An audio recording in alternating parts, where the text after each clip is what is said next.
দর্শক স্বাগত জানাচ্ছি ইনসাইড পলিটিক্সে। আপনাদের সাথে আছি আমি বাবু কামরুজ্জামান। জেডএসআরএম ইনসাইড পলিটিক্সে আমরা নিয়মিত কথা বলি সমসাময়িক রাজনীতি নিয়ে, এবং আজকে আমরা আলোচনা করতে চাই, আমরা জানি যে রাজনীতির ভবিষ্যৎ নিয়ে আলোচনা করতে চাই। পঞ্চগড়ে আমরা এরই মধ্যে জেনেছি যে সার্জিস আলম কিন্তু একটা মন্তব্য করেছেন যে দল আর মার্কার সময় আসলে শেষ, এখন সময় যোগ্যতা দেখবার।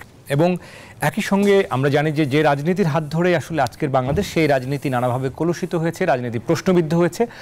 আমরা দেখছি অন্তর্বর্তীকালীন সরকার নানা রকম সংস্কারের মধ্য দিয়ে যাচ্ছে, কিন্তু এরপরও সেই সংস্কারের পর শেষ পর্যন্ত রাজনৈতিক কোনো দলকেই পরিবেশ তৈরি করেই তার হাতে আসলে ক্ষমতা হস্তান্তর করতে হবে, সেটি আসলে কাম্য। এবং সেটি করবার ক্ষেত্রে রাজনীতির ভবিষ্যৎ আসলে কি তা নিয়ে আজকে বিশ্লেষণ করতে চাই। আমাদের সঙ্গে দুজন অতিথি স্টুডিওতে রয়েছেন। আমাদের সঙ্গে আজকে রয়েছেন অধ্যাপক ডক্টর আব্দুল লতিফ মাসুম, রয়েছেন সাবেক অধ্যাপক জাহাঙ্গীরনগর বিশ্ববিদ্যালয়, একই সঙ্গে সাবেক উপাচার্য পটুয়াখালী বিজ্ঞান ও প্রযুক্তি বিশ্ববিদ্যালয়। স্যার, স্বাগত জানাচ্ছি আপনাকে। এবং আমাদের সঙ্গে আরও একজন অতিথি রয়েছেন, ব্রিগেডিয়ার জেনারেল অবশিষ্ট শামীম কামাল, রয়েছেন রাজনীতি ও নিরাপত্তা বিশ্লেষক। স্যার, স্বাগত জানাচ্ছি আপনাকে। আমরা শুরু করতে চাই ব্রিগেডিয়ার জেনারেল অবসরপ্রাপ্ত শামীম কামাল আপনাকে দিয়ে। যে কথাটি আসলে বলছিলাম দর্শকদেরকে, যে রাজনীতির ভবিষ্যৎ আজকের শিরোনাম ধরে যদি আমরা বলি যে আমরা তরুণ প্রজন্মের হাত ধরে আজকের নতুন বাংলাদেশ, কিন্তু একই সাথে আজকের এই বাংলাদেশের যে অগ্রযাত্রা, সেখানে রাজনীতিই তো শেষ পর্যন্ত নেপথ্যে থেকেছেন।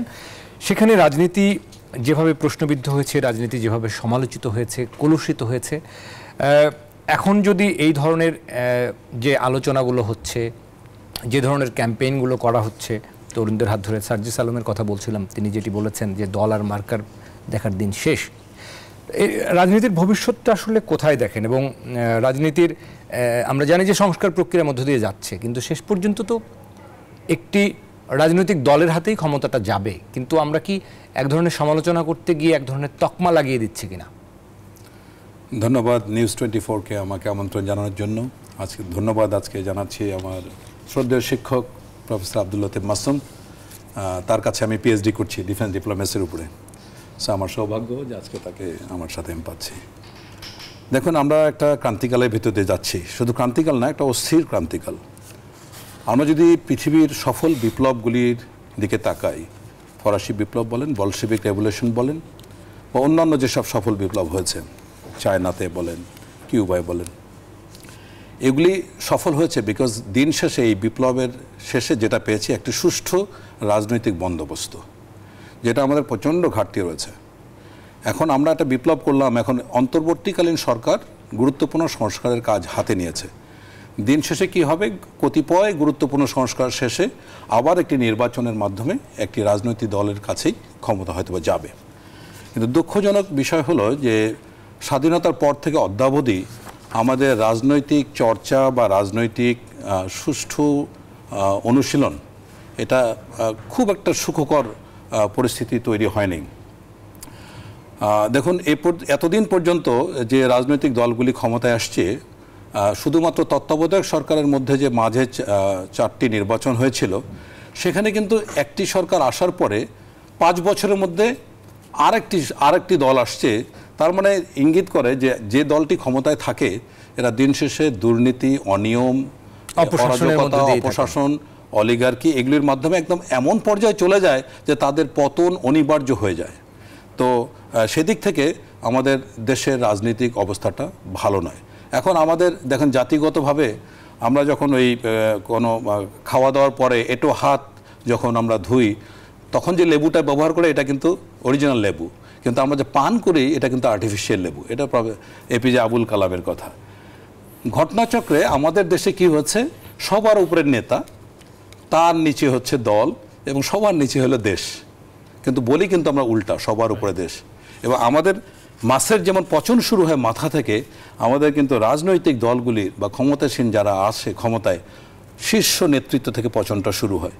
আপনি 90-এর পর থেকে যারা নেতৃত্বে আসছে, দেখুন এমন অবস্থা, তাদের শীর্ষ নেতৃত্ব শুরু করে এমনভাবে দলাদলি, এমনভাবে শোষণ, এমনভাবে নির্যাতন, জুলুম, অলিগার্কি চলে যে বাকিদের কোনো সুযোগে থাকে না। এই জন্যই আন্দোলনের মতো বিষয়গুলোতে যেতে হয়।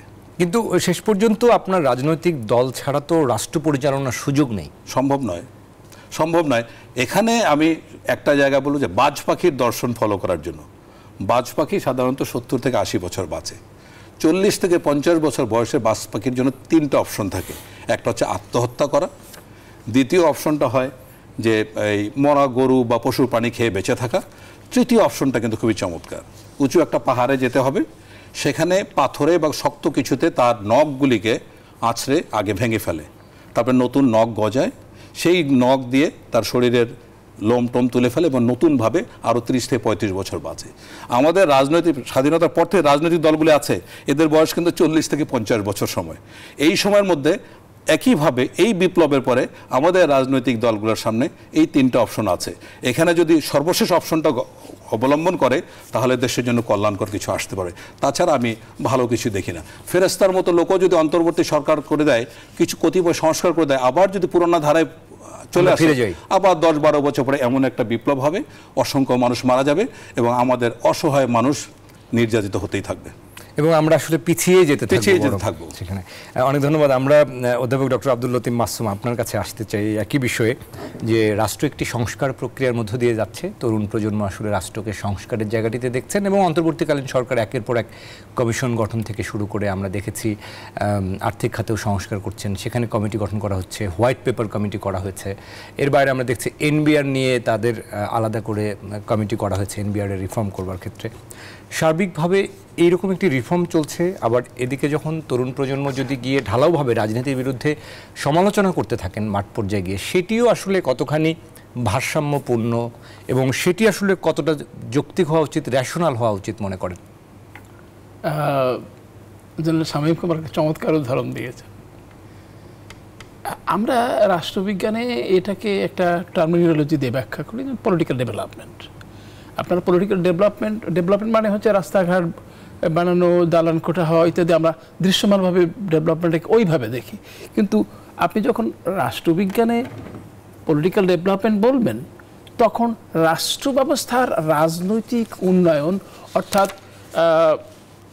পলিটিক্যাল পার্টিগুলোর ডেভেলপমেন্ট, পলিটিক্যাল পার্টিগুলো রাষ্ট্র ব্যবস্থায় ক্ষমতা হস্তান্তর প্রক্রিয়া নিয়মতান্ত্রিকভাবে, গণতান্ত্রিকভাবে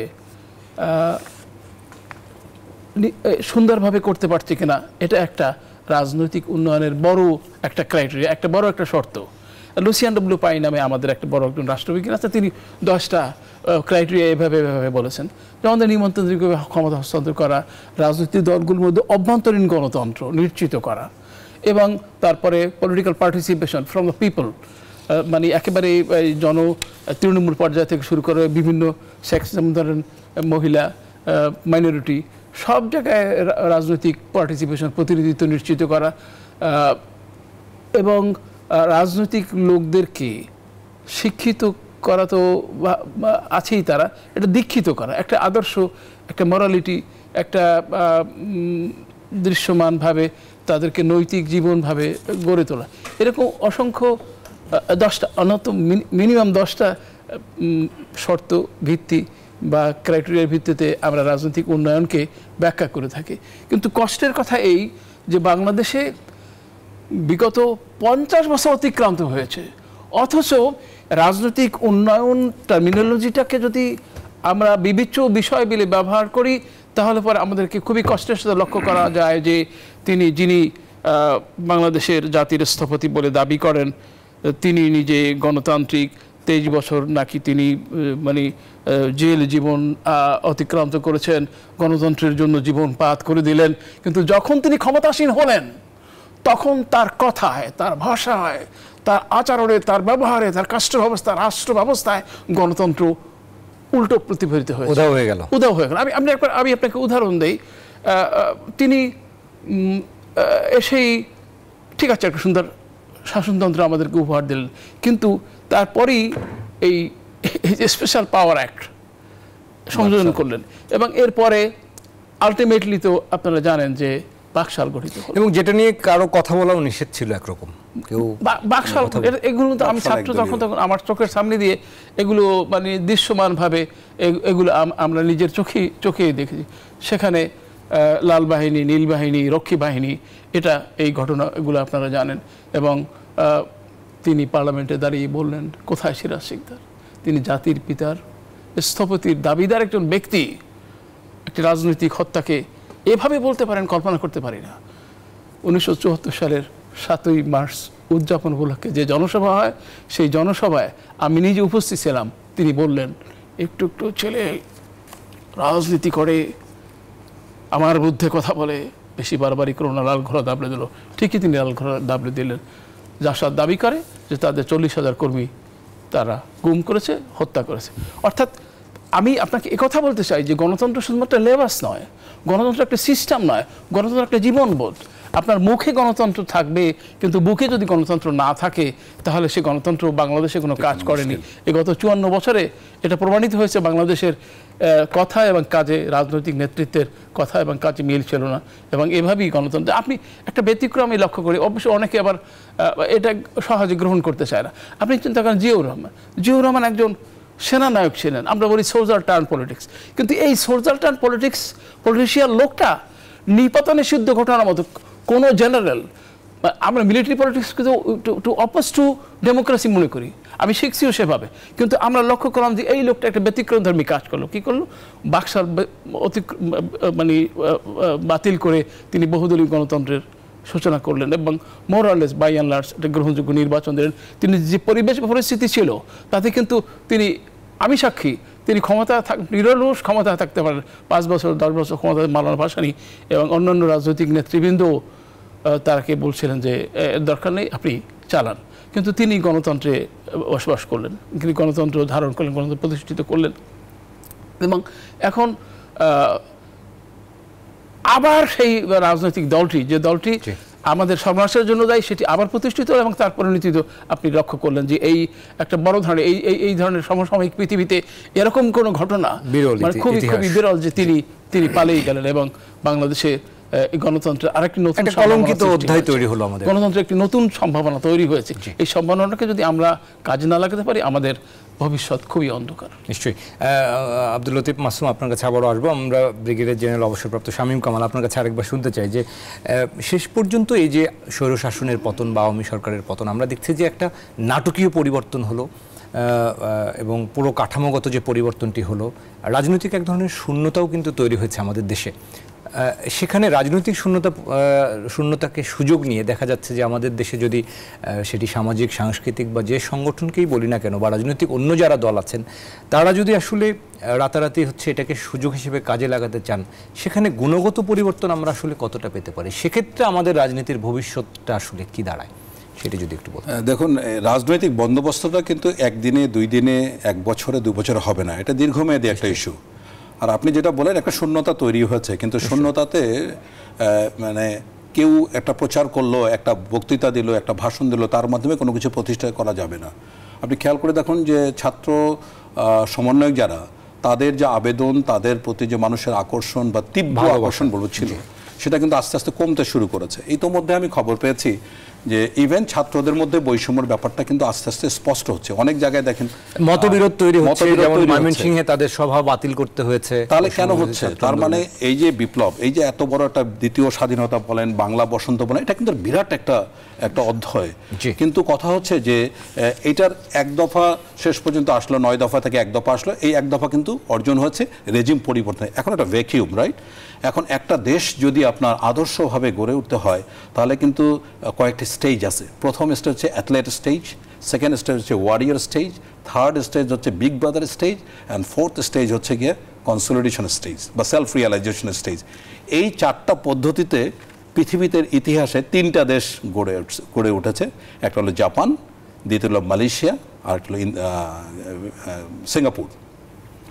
এখন দেখেন, প্রথম যে দুইটা 3টা স্টেজ, এখানে কিন্তু অ্যাথলেট স্টেজে একদম ক্রীড়াবিদের মতো প্রত্যেকে কাজ করতে হবে। ওয়ারিয়ার স্টেজ, এখানে সৈনিক যেভাবে বুঝে শুনে কাজ করে সবাইকেই। বিগ ব্রাদার স্টেজ যেটা, এটা আরও পরে, যেখানে বিশ্ব ভ্রাতৃত্ব বা প্রতিবেশীর প্রতি দায়িত্ব কর্তব্য। আমাদের কিন্তু এখন এইভাবে দেশের গঠন, স্বাধীনতার পরে কিন্তু এই পদ্ধতিতে এগোয় নেই। সবাইকে ঝাঁপিয়ে পড়া উচিত, ঝাঁপিয়ে পড়া উচিত, কিন্তু কথা হলো যে সবাই তার নিজের দাবি নিয়ে হাজির হচ্ছে। এখন আপনি আমাকে বলেন, এই যে বিপ্লবটা হলো, এই বিপ্লবোত্তর বাংলাদেশের অবজেক্টিভ কি? মধ্যম ইনকামের দেশ হওয়া? এটা হলো এমন একটা তাচ্ছিল্যের বিষয় যে আমরা দরিদ্র ছিলাম, এখান থেকে মোটামুটি চলে ফিরে খাওয়ার জন্য একটা টার্গেট। এটা কোনো জাতির কোনো টার্গেট হতে পারে? আহমেদ সফার একটা বই আছে, মানে ওই মুসলমানদের উপরে মুসলিম মুসলমানের মন, রাইট, সেখানে কিন্তু বলেছে এই জাতির সংকট তিনটা। একটা হচ্ছে আমাদের কোনো ইতিহাস নাই, দুই হলো আমাদের কোনো রেনেসা নাই, আমাদের কোনো লক্ষ্য নেই। এই জাতি কোথায় গিয়ে দাঁড়াবে কেউ বলতে পারে না। একটা রেনেসা, দিস কুড বি পুনর্জাগরণ, বলেন আমরা কোথায় যাবো? এখনো কোনো লক্ষ্যমাত্রা ঠিক হচ্ছে যে এই বিপ্লবের সফল? যে যার সুবিধা হয় সেই দাবি নিয়ে তারা হাজির হচ্ছেন। তারা আসলে রাষ্ট্রের যে সার্বিক কল্যাণ সেটি নিয়ে যে ঝাঁপিয়ে পড়া, সরকারের পাশে থাকা, যেটি বললেন যে প্রথম স্টেজে আমাদের সেটি করা উচিত, সেই জায়গায় কিন্তু আমাদের মনোনিবেশ নেই। আমরা এসব নিয়ে আরো কথা বলবো, একটা বিরতি নেবার সময় হয়েছে এই পর্যায়ে। দর্শক, ইনসাইড পলিটিক্সে আমরা কথা বলছি রাজনীতির ভবিষ্যৎ নিয়ে, আরো কথা বলবো ছোট্ট একটা বিরতির পর। আশা করি আমাদের সাথে থাকবে। দর্শক, বিরতির পর আবারও স্বাগত ইনসাইড পলিটিক্সে। আমরা আজকে কথা বলছি রাজনীতির ভবিষ্যৎ নিয়ে। আমাদের সঙ্গে স্টুডিওতে দুজন অতিথি রয়েছেন। আমাদের সঙ্গে রয়েছেন অধ্যাপক ডক্টর আব্দুল লতিফ মাসুম রয়েছেন, সাবেক অধ্যাপক জাহাঙ্গীরনগর বিশ্ববিদ্যালয় এবং সাবেক উপাচার্য পটুয়াখালী বিজ্ঞান ও প্রযুক্তি বিশ্ববিদ্যালয়। স্যার, আরও একবার স্বাগত আপনাকে। আমাদের সঙ্গে আরও একজন রয়েছেন, ব্রিগেডিয়ার জেনারেল অবসরপ্রাপ্ত শামীম কামাল, রাজনীতি ও নিরাপত্তা বিশ্লেষক। স্বাগত জানাচ্ছি স্যার আপনাকেও। আমরা যে কথা আসলে বিরতির আগে বলছিলাম যে রাজনীতির ভবিষ্যৎ নিয়ে আমরা কথা বলছিলাম। অধ্যাপক ডক্টর আব্দুল লতিফ মাসুম, আপনার কাছে আসতে চাই। আমরা যদি দেখি যে আমাদের আসলে যে এখন যে বৈষম্য বিরোধী ছাত্র আন্দোলন যারা রয়েছে, তরুণদের হাতে কিন্তু এই দেশের একটা নির্ভরতা তৈরি হয়েছে, সেটি আপামর মানুষ কিন্তু তাকিয়ে আছেন আসলে নতুন বাংলাদেশ কি হতে যাচ্ছে, একটা আকাঙ্ক্ষা তৈরি হয়েছে। কিন্তু সেখানে আমরা দেখতে পাচ্ছি একই সাথে আইন শৃঙ্খলা পরিস্থিতি নিয়ে অনেকের মধ্যে উদ্বেগ তৈরি হয়েছে, বিভিন্ন খাতে বিশৃঙ্খলা চলছে, এখনও প্রশাসন আসলে স্বাভাবিক কার্যক্রম সেটি হচ্ছে না।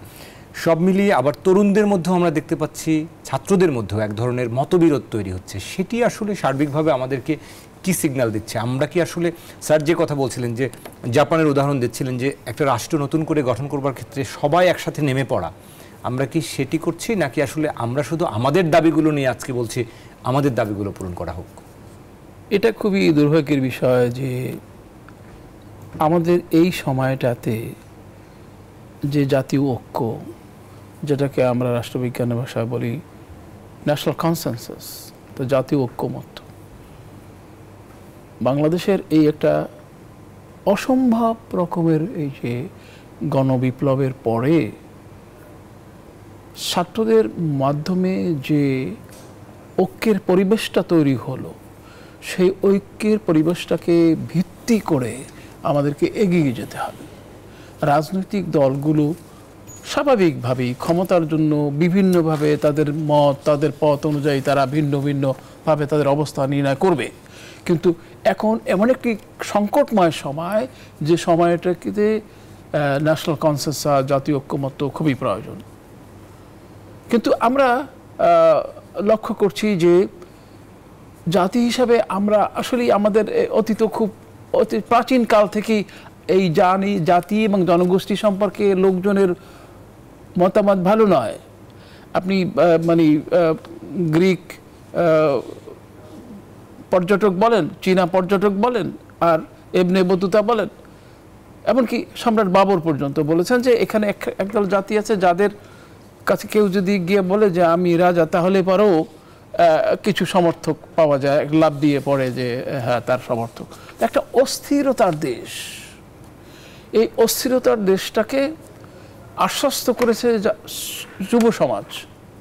এই যুব সমাজ আশ্বস্ত করেছে বলেই কিন্তু শতদা বিভক্ত আমাদের রাজনৈতিক দলগুলো অতীতের সব কিছু ভুলে গিয়ে আপাতত সময়ের জন্য একমত হয়েছে। এখন জাতীয় পর্যায়ে ছাত্রদের এই বিপ্লবের পরে যে জন আকাঙ্ক্ষা তৈরি হয়েছে, সেই জন আকাঙ্ক্ষাকে সম্মান দেওয়ার জন্য, প্রতিষ্ঠিত করবার জন্য, কার্যকর করবার জন্য, জাতির ভবিষ্যৎ নির্ণয় করার জন্য তাদেরকে সেভাবেই আগতে হবে। এখন দিন যতই যায় ততই তো শিথিল হয়ে আসে। এখন সেদিনের থেকে 5 আগস্ট থেকে আপনি আজকে যদি বিবেচনা করেন, তাহলে পরে সেই জাতীয় ঐক্য, সেই ছাত্রদের মধ্যে যে দৃঢ়তা, ছাত্রদের মধ্যে যে কর্মস্পৃহা, সেটা কি আছে? একটু সীমিত, একটু শিথিল হয়েছে, ছন্দপতন হচ্ছে। ছন্দপতন। কিন্তু সেখানে আমার কাছে, আমি রাষ্ট্রবিজ্ঞানের ছাত্র হিসেবে আপনাদের কাছে আমার এটা ভালো লাগছে না যে ছাত্ররা রাজনৈতিক দল করবে। ছাত্ররা যদি রাজনৈতিক দল করে তাহলে পরে নিরপেক্ষতা কোথায় থাকে? তাদের প্রতি আমাদের নির্ভরতা, মূলত তারাই সরকারে। আমরা মনে করি প্রফেসর ইউনূস সাহেবের মতো একজন ভালো মানুষ, তিনি তো তাদের সমর্থনের উপর নির্ভরশীল। কিন্তু ইউনূস সাহেবের সমর্থনের ভিত্তি আমরা বলি রাষ্ট্রবিজ্ঞানে বেজ অফ সাপোর্ট। এই বেজ অফ সাপোর্ট তো ছাত্ররা। এখন ছাত্ররাই যদি এ বি সি ডি ইত্যাদি দল করে, এবং আবার আমাদের দেশে আবার আমি সেই বাবরের কথা ফিরে যাই যে যদি একজন কেউ লাভ দিয়ে বলে আমি রাজা, তাহলে পরে তার সমর্থক জুড়ে যায়। এখন আমাদের দেশের লোকেরা অধিকাংশ লোক সুবিধাজনক ব্যাসার্ধ নিতে অভ্যস্ত, দেশপ্রেম নেই, লোভ, লালসা, নীতিহীনতা, দুর্নীতি এই গোটা জাতিকে একেবারে আষ্টে পিষ্টে লেগেছে। এখন তারা ছাত্ররা আমার সাথে কেউ কেউ আলোচনা করেছে, স্যার ছাত্র রাজনৈতিক দল করলে আমরা সেখানে যোগ দেব, মানে সুবিধা পাওয়া যাবে। বিএনপি থেকে যারা বঞ্চিত হয়েছে, আওয়ামী লীগ থেকে তো অলরেডি তারা মানে একটা কঠিন সমস্যার মধ্যে আছে, সবাই সব দেবে ছাত্রদের যদি দল করে তাদের উপর, এবং তারা একটা বিরাট সুবিধা নিতে চায়। স্যার আমরা যেটা বলছিলাম যে রাজনৈতিক শূন্যতা তৈরি হচ্ছে, সেখানে সুবিধা নেওয়ার চেষ্টা করা। এই সুবিধা নেওয়ার অবস্থা থেকে ছাত্রদেরকে বিরত থাকতে হবে, তাদের নিরপেক্ষতা মানে ক্ষুণ্ণ হবে, তাদের গোটা জাতির যে নির্ভরতা আছে সেটা হবে, এবং কর্মস্পৃহা বিভক্ত হবে। কোনো ক্রমিক কোনোভাবেই না। আমি আমার ছাত্রদেরকে আমি বিনীতভাবে অনুরোধ করতে চাই, গোটা জাতিকে তারা রক্ষা করেছে, তারা ত্রাণকর্তা, কিন্তু সেই ত্রাণকর্তা আরও শতবার জন্য তারা বিবেচনা করে তাদের পদ্ধতি নির্ধারণের জন্য। জি স্যার, আমরা আবার ফিরবো আপনার কাছে এই একই বিষয়ে। শামীম কামাল, আপনার কাছে মন্তব্য শুনতে চাই যে ছাত্রদের আসলে এই যে দল গঠন, রাজনীতিতে ইনফ্লুয়েন্সার হওয়া, এটাকে আসলে আপনি কিভাবে মূল্যায়ন করবেন? আচ্ছা, আমি সর্বপ্রথম ছাত্র জনতাকে বিশেষভাবে ধন্যবাদ জ্ঞাপন করতে চাই। আমাদের কৃতজ্ঞতা তাদের প্রতি, মানে হাজারো কৃতজ্ঞতা, তারা দেশের জন্য যেটা করেছে। কিন্তু আমাদের অর্জনটা হয়ে গেছে। এখন অর্জনের পরবর্তী যে ব্যবস্থা, সেখানে রাজনৈতিক একটি সুষ্ঠু বন্দোবস্ত তৈরি করার জন্য তারা সেখানে কতটুকু অবদান রাখতে পারবে সেটা কিন্তু সন্দেহের জায়গা। এটা কিন্তু বিচক্ষণ মানুষ, দেশপ্রেমিক মানুষ, সৎ মানুষদের এখানে আগমন ঘটতে হবে। ওই ম্যাচুরিটি, ওই পরিপক্কতা বলেন, ওই আদর্শ বলেন, ওই শিক্ষা বলেন, ওই দর্শন বলেন, এখনও কিন্তু ছাত্রদের মধ্যে হয়ে ওঠেনি। সুতরাং এখন যেটা সবচেয়ে প্রয়োজন, তারা একটা প্ল্যাটফর্ম তৈরি করে তারা আহ্বান জানাতে পারে যে সমাজের, দেশের, রাষ্ট্রের ভালো মানুষরা কোথায়, আপনারা আসেন, আমরা আপনাদের জন্য ক্ষেত্র তৈরি করেছি। নেতৃত্ব তারা থেকে কাজ করে, নেপথ্য থেকে সরাসরি ডাক দিতে পারে। এখন যদি বলেন তাদেরকে যদি আমি রাজনীতিতে অ্যালাউ করি, দোষের কিছু না, তাহলে তারা ছাত্র রাজনীতি করবে। ছাত্র রাজনীতি করলে এই বিশ্ববিদ্যালয়, কলেজ, স্কুলগুলিতে কি পরিণত হবে? যা তাই। এখন শিক্ষক রাজনীতি, বেনিয়া সহকলা, 7টা রঙের 7টা প্যানেল আছে। ছাত্র রাজনীতি, কর্মচারী রাজনীতি। আমি এর আগে আপনাদের এখানে টকশোতে বলেছিলাম, শিক্ষা প্রতিষ্ঠানে তওবা করে এখন ঢুকতে হবে, কোনো ধরনের রাজনীতি চলবে না।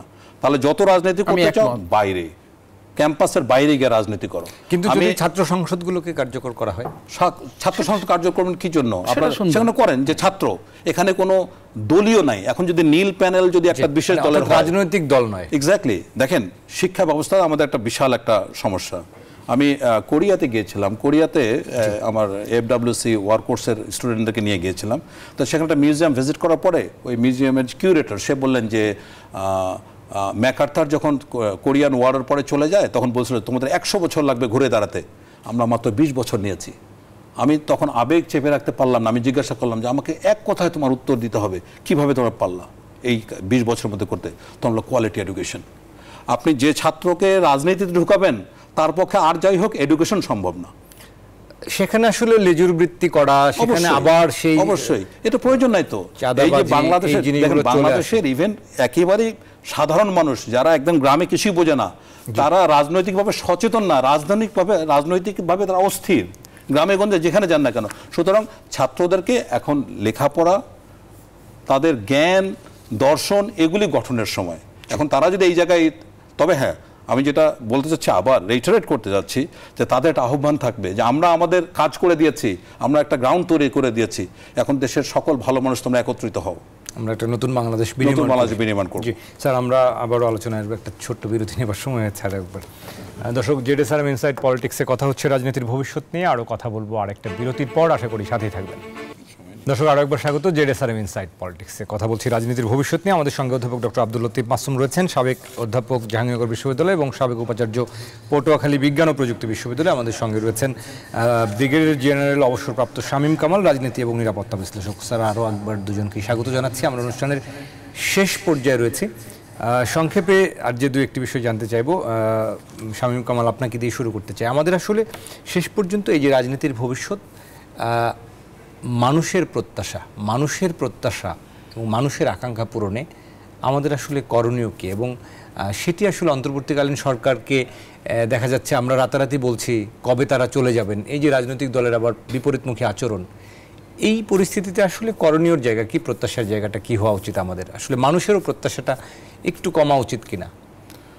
প্রত্যাশার জায়গা সেটা বলার আগে আমি বলতে চাই যে আসলে স্বাধীনতার পরে বিভিন্ন বড় বড় রাজনৈতিক দলগুলিকে দিয়ে আসলে আমাদের সাধারণ মানুষ, জনমানুষ ভীষণভাবে প্রতারিত এবং বঞ্চিত হয়েছে। এইটা আসলে বারবার ওই সবাই বলে যে জনগণের জন্য আমরা রাজপথ ছাড়িনি, জনগণ কিন্তু আসলে এটা থেকে মুক্তি চায়। তারা একটা সমৃদ্ধশালী সাম্যের স্বাধীনতাকে উপভোগ করতে চায়। এই দ্বিতীয় বিপ্লব যে হলো, এর মাধ্যমে আমরা একটা নতুন বাংলাদেশ, নতুন স্বপ্নকে আমরা উজ্জীবন করে এগোতে পারি, তাহলে ভালো হয়। এখন দেখুন, প্রত্যাশার একটা গল্প বলি।